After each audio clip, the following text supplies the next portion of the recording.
Assalomu alaykum azizlar. Men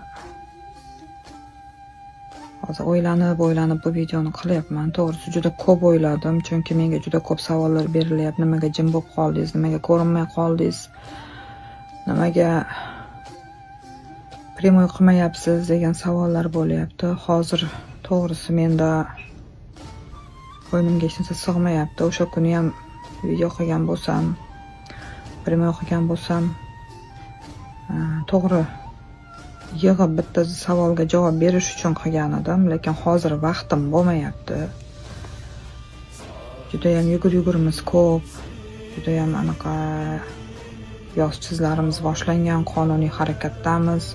Faqatgina qonuniy harakatda bo'lib turgan anaqada tenglikda bittagina u bilan emas, men bitta narsaga hozir juda qoyil qoldim. Bu narsani aytib o'tib ketishim kerak, aytmasam bo'lmaydi. To'g'risi men o'yladimki, bir o'zimni kuchim yetmaydi, уже men qolib ketaman yarim yo'lda. Yolg'iz edim. Bir og'iz bilan aytganda, bir so'z bilan aytganda men yolg'iz edim. Lekin menga odamlarning duosi birinchi o'rinda juda katta yordam beryapti. Qo'llab-quvvatlashlari, SMS yozib meni qo'llashlari, men bilan birgaliklari, har xil bo'xton tuhmatlarga ishonmasdan men bilan birga bo'lishayotgani, menga juda katta dalda bo'lgani uchun o'sha odamlarni duolari bilan yana kuch-quvvat yig'dim. Lekin ayni paytda ta'kidlab o'tishim zarur bu narsani. Menga bu narsalarni oxirigacha olib borayotganimda juda katta yordami tegyapti. Dalil.uz Javohirni, rahmat ukajonim, men bilan birga yelkama-yelka turib, hattoki mendan ham ko'p narsalarni izlab, topib, harakat qilayotganingizdan juda xursandman. Ilohim Alloh o'zi sizni panohida asrasin. Ishlaringizga omad ilohim. Ishni oxirigacha yetkazishingizda qotillar bor bo'lsa, o'sha yerda haqiqatan ham qotillik bor, men bunda ikkilanmayman. Qotillar bor bo'lsa, ularni jazolashda, oxirigacha yetkazishingizda menga ko'mak berayotganingiz uchun sizga kattadan katta rahmat aytaman, minnatdorman. Ishlaringizga omad. Shu qatori aytib o'tilmaydigan ismlar bor.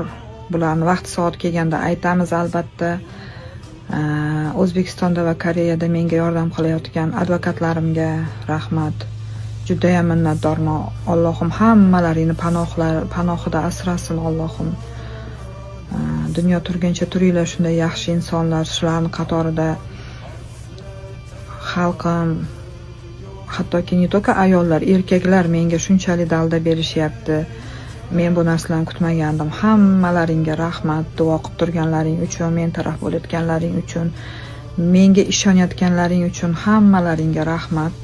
Lekin ayollarning ichida ayrim, bu sanoqli 2-3 ta ayollar juda ham bir qo'pol gaplar gapirildi, juda ham bir noto'g'ri gaplar gapirib yorishdi. Vaqt soat keladi. Juda ham oz qoldi. Haqiqat ro'yobga chiqadi. Adolatga erishamiz. Men qizimga ishonaman. Birinchi o'rinda qizimga ishonaman. Har xil negativlar, og'zini to'ldirib gapirayotganlar hech qachon men sizlarga javob bermayman. Lekin shu narsani bilaman, vaqt soati keladi. Men albatta bu narsalarni sizlarga ko'rsatib beraman. O'sha paytda общий qilib bitta qilib javob beraman. O'shanda meni javobimni eshitasizlar, berayotgan savollaringga. Lekin men hamma joyda qizimga ishonaman. Qizimni yomon bo'lsin deb jo'natmaganman. Qizim yomon qiz emas. Men bilaman qizim 10 yil ro'za tutganini, 5 mahal namoz o'qiganini, hammasini bilaman. Bu narsalarni oqlab chiqmayman. Bu tuhmat, bo'xton, har xil rasmlar, har xil videolar, xohlagan narsani qo'yib gapirib chiqishga haqqi bor. Hattoki shu narsalarni bilyapman, sezyapman. Ayrim kanallar, hamma emas. Gapimdan ilmoqlab har narsani topib olmanglar.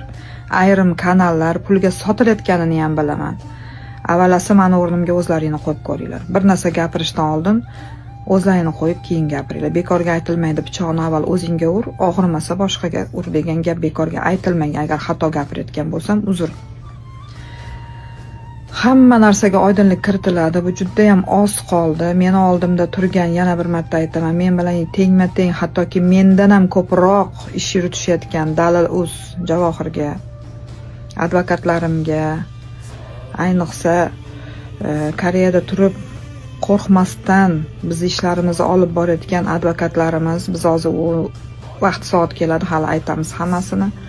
Advokatlarimizga juda katta rahmatlar aytamiz, minnatdorchilik bildiraman. O'zimning nomimdan, shaxsan oilam nomidan bildiraman. Qolaversa xalqimga, vatanimga shu yerda biz bilan tengma-teng duolarda bo'lib, undan tashqari qonun qoida bo'yicha ham, qonunlar bo'yicha ham bizga yordam berayotgan o'zbekistonlik o'zimizni xalqimizga, hammasiga rahmat aytaman. Biz erishamiz, buni hammasiga erishamiz. Adolat chiqadi. Maqsad birovni pastga urishmas. Maqsad birovga tuhmat qilishmas bu yerda.